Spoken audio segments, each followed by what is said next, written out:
Venice is underwater from worst deluge in 50 years. Venice, Italy recently experienced its worst deluge in more than 50 years.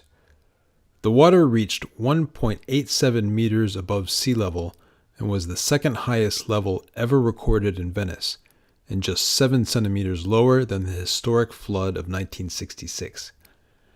Italian officials estimate the floodwaters have caused hundreds of millions of euros in damage.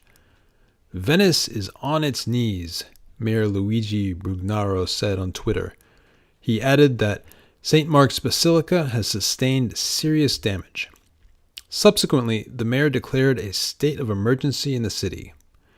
In addition to St. Mark's Basilica, many squares and passages between buildings were left deep underwater. Floodwaters entered the crypt under the basilica for only the second time in its history. The water entered through windows, moving past all defenses to the burial area. Brugnaro said that the combination of 2 wind fronts caused the second highest tide ever recorded in Venice. Winds from the north and south entered the harbor entrance, pushing the sea into the lagoon and increasing the tide, he said.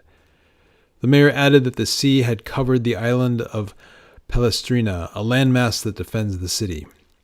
Nearly every home in the island appeared to have flood waters reaching their front doors or entrances. One man died on Palestrina while trying to pump water out of his house. People visiting Venice floated suitcases through St. Mark's Square.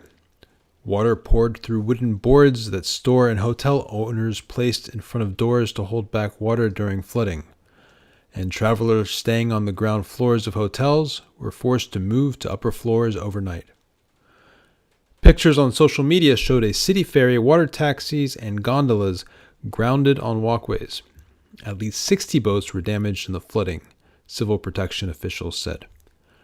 Brugnaro said the damage would reach hundreds of millions of euros, and he called on Italy's government to declare a state of emergency. Venice's mayor told reporters it was not just about the financial damage, but about the very future of the city. He's worried people will leave the city because of the flooding. To prevent further deluges, he called for quick completion of a long-delayed project called Moses. This project involves building movable undersea barriers to limit flooding. However, no launch date is in sight.